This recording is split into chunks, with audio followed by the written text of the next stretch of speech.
Saudara, ketemu lagi dengan channel pendidikan Anda, suyanto.id. Channel ini sengaja dibangun, didesain untuk berbagi pengetahuan dan belajar sebanyak ayat. Ayo, dukung kita dengan cara klik subscribe supaya channel ini tetap eksis bersama Anda untuk memberikan konten alternatif dari channel yang memberikan konten tidak mendidik dan bahkan menjadi predator pendidikan karakter kita. Karena apa? Karena channel itu berbasis pornografi dan pola hidup yang aduhai, hedonistik. Nah, bersama kita sudah ada di telekonferensi ini adalah Bapak Profesor Agus Pakpahan PhD. Beliau juga punya gelar insinyur karena beliau adalah sarjana pertanian dari IPB dan juga S2-nya di IPB dan S3-nya, PhD-nya di Michigan State University, satu alma mater dengan saya dalam bidang Agricultural Economics dengan spesialisasi Natural Resource Economics.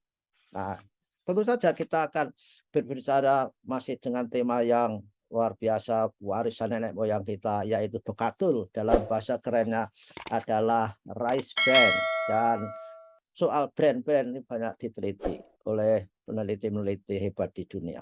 Nah, kita berada di episode kedua dan kita sapa dulu para netizen kita. Mudah-mudahan selalu sehat walafiat dan kita sapa narasumber kita. Assalamualaikum warahmatullahi wabarakatuh, Pak Agus. Waalaikumsalam warahmatullahi wabarakatuh, Pak Yanto. Ya, apa kabar Pak Agus? Alhamdulillah ini sehat karena Ya. bekatul. Ini poros Jogja Sumedang. Alhamdulillah para pemirsa kali ini tidak ada jeda sehingga koneksinya bagus, lancar, berbinar-binar. Bagaimana wajah Pak Agus saat ini berbinar-binar. Nah, persoalan rice bran bekatul Pak Agus, gimana? Ini warisan nenek moyang kita yang diterlantarkan sehingga orang banyak menderita penyakit-penyakit yang diakibatkan melupakan bekatul barangkali. Gimana Pak Agus? Begini Pak Yanto, memang ini ada suatu istilahnya, suatu fenomena yang perlu kita dalami dengan baik, ya, yaitu sejarah padi itu konon katanya sudah lebih dari 8.000 tahun dibudidayakan. Ya. Bekatul sudah menjadi bagian terintegrasi dengan berasnya sehingga masa lalu itu tidak kekurangan vitamin B, diabetes di desa-desa rendah, katakanlah bahkan hampir tidak ada. Ya, jadi muncullah pertanyaan yang sangat penting, yaitu mengapa barang bagus ini yang sudah dicontohkan oleh sejarah, oleh budaya, kok nggak berkembang? Oke. Nah, inilah yang saya pikir para intelektual dari bermacam disiplin bisa mengkaji ini. Kok barang baik nggak berkembang sih? Apa yang menghambatnya? Nah, untuk Indonesia memang menarik ini, dan mohon maaf sebelumnya saya mengatakan, ya, kalau kita baca kondisi saat ini, ya kan misalnya balita stunting tinggi, ya. Nah, 25% bagus, 20%. Ya, itu kontribusi rice bran dengan proteinnya, dengan mineralnya, segala macam bisa mengatasi stunting. Ya, publikasinya sudah ada juga, ya katakanlah. Tapi mengapa di kita belum berkembang pemikiran itu atau implementasi tersebut? Nah, terus yang perlu kita dalami juga secara singkat ini, ada hasil riset yang menunjukkan di Indonesia ini kualitas makanan, ya, tidak berbeda menurut tingkat pendidikan dan tingkat pendapatan. Ya, masa quality ya ini oleh karena itu saya pikir ya riset ini benar, ya, karena ya dibuktikan oleh Global Hunger Index yang kita tertinggal 50 tahun dari negara maju. Bukan karena income, ya. Ukraina income per kapitanya lebih rendah dari Indonesia. Tapi Global Hunger Index-nya sama dengan negara maju.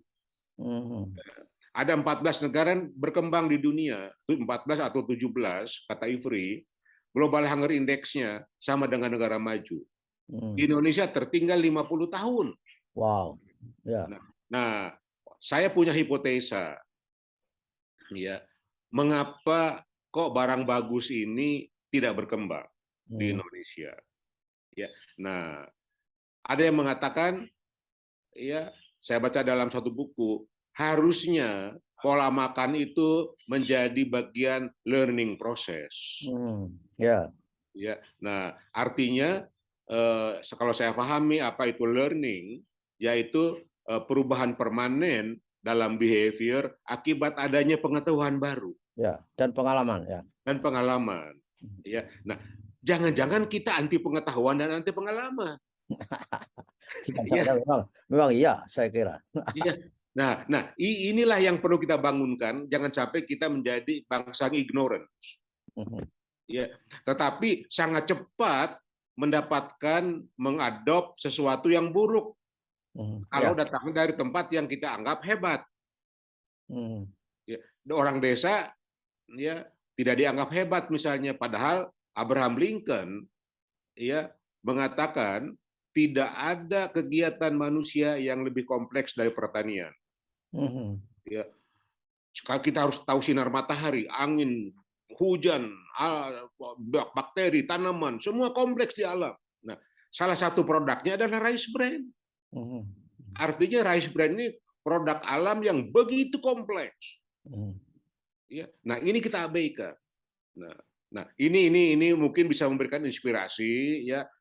Nah, kalau Abraham Lincoln menjawab kompleksitas itu dengan mendirikan Land Grant University, dengan mendirikan Agri Experimental Station karena didirikannya Kementerian Pertanian, dengan mendirikan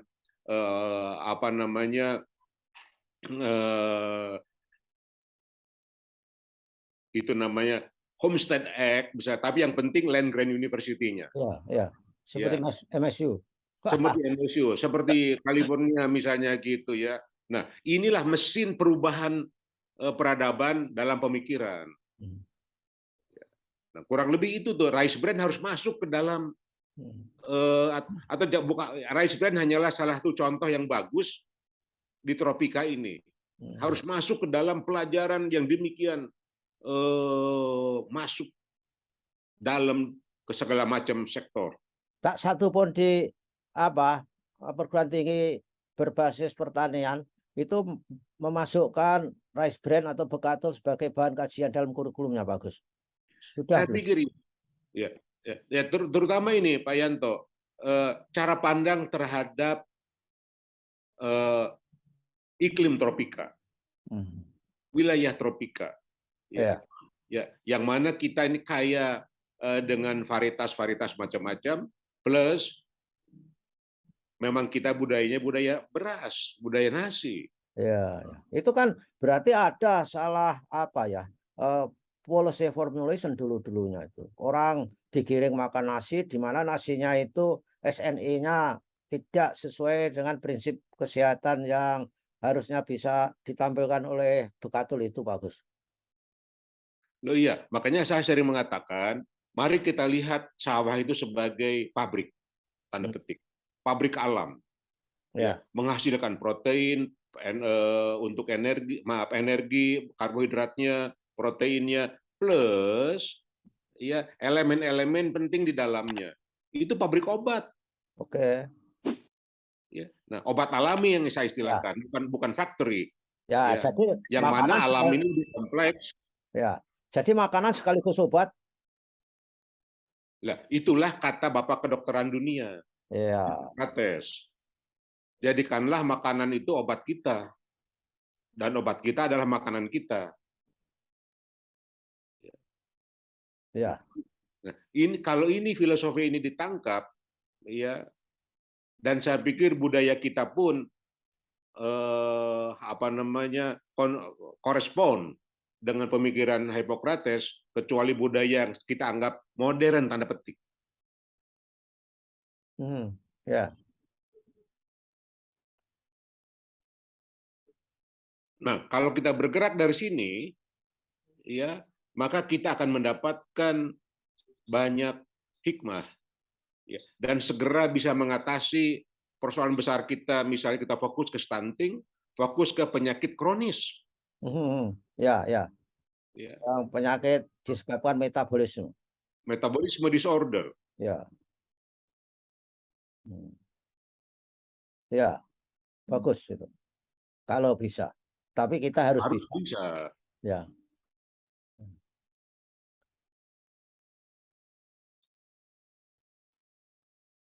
Ini kelihatannya agak ada jeda lagi ya. Tidak separah Pak Agus.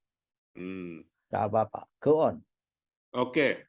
Nah, jadi ya di grup Rice Brand Community misalnya, ya berkembang diskusi, ya yang ada disampaikan oleh Profesor Gunawan Sumodiningrat bagaimana mengembangkan P4K dimodifikasi, ya kemudian Prof Sofyan Effendi ya menyampaikan saran-saran bagaimana ya fokus aja kita ke stunting katakanlah, ya mengatasi stunting, ya. Nah, kelengkapan institusi sudah sangat lengkap di Indonesia ini. Ya. Kan kita sampai punya puskesmas, ya punya posyandu, punya segala macam. Tinggal elemen apa yang dimasukkan. Ya, apa yang dimasukkan.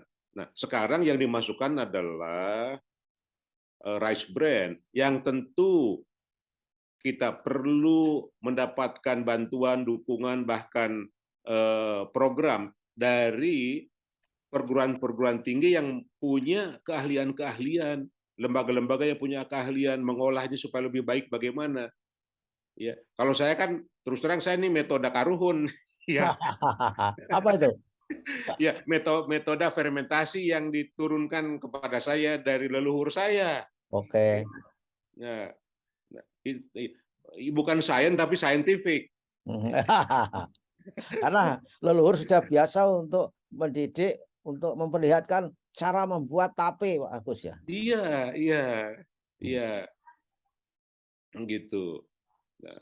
Nah, jadi tinggal kalau saya pikir ya titik nolnya sudah bisa kita bikin, ya tinggal bagaimana menuju bikin vektor ke depannya, gitu Pak Yanto. Ya, ya luar biasa ya. Dan sebetulnya hambatannya apa Pak Agus untuk apa mengibarkan bekatul? Kan menurut saya culture ya, culture dari masyarakat kita mengenai atau mindset mengenai bagaimana pola makan orang. Orang lebih memilih saat ini, orang lebih memilih karena orang yang berduit itu ya sama kita lah. Dulu waktu kecil mau punya banyak pilihan makanan nggak bisa karena nggak punya uang. Sekarang setelah punya uang seharusnya memilih makanan yang sehat, bukan memilih makanan yang enak. Itu that's the culture saya kira. Gimana Pak Gus? Betul, betul. Jadi saya memahami culture itu sebagai the way of thinking, feeling, and believing. Ya, iya. Ya. Nah, jadi memang dalam hal itu ya kita bisa mengamati di lapangan ya sangat cepat sekali itu perkembangan junk food di Indonesia. Wah iya. Oh malah junk foodnya sekarang anu bagus, adjusted dengan menu-menu makanan lokal. Jadi apa penjual junk food yang multinasional yang datang dari luar negeri itu menunya itu sudah menu kita tapi di junk food kan gimana itu jadinya? Iya, iya. Jadi maksud saya, nah disinilah tantangan terberat buat kita bagaimana membangkitkan budaya kita. Ya, yang disebut ketahanan budaya. Ya. Nah, ketahanan budaya itu adalah ketahanan dalam berpikir, ya, merasakan dan meyakini. Ya, kita sudah tahu misalnya, mohon maaf kalau saya menyebutkan gluten itu adanya di terigu. Ya. Beras free gluten. Oh, gluten itu zat yang tidak menguntungkan kesehatan. Iya. Makanya orang-orang di Eropa sendiri, di Amerika mencari terigunya yang gluten free. Oke. Oke. Nah, di kita yang sudah punya gluten free seperti beras kalah sama terigu. Ya, itu ada dalam papernya Fabiosa 2006 yang khusus meneliti Indonesia. Ya, judulnya Westernization of Asian Diets: The Case of Indonesia. Jadi orang kota, terutama di urban, lebih banyak memilih terigu. Nah, berbahan baku terigu, bread, ya, cookies macam-macam. Gluten Ya. itu apa, Pak Agus? Itu jelaskan supaya netizen paham. Nanti kita bahas khusus, Pak. Nanti Oh, yang ya, jelas, ya, oke. yang jelas ya, dia tidak menguntungkan kesehatan. Bahkan ada artikel ditulis oleh Bresnan, ya, breads and edible mental disease. Kesana juga kaitannya. Di literatur banyak. Nah, Pak Yanto mengatakan persoalan budaya tadi, ya. Jadi the way of thinking, feeling, and believing kita ini, ya,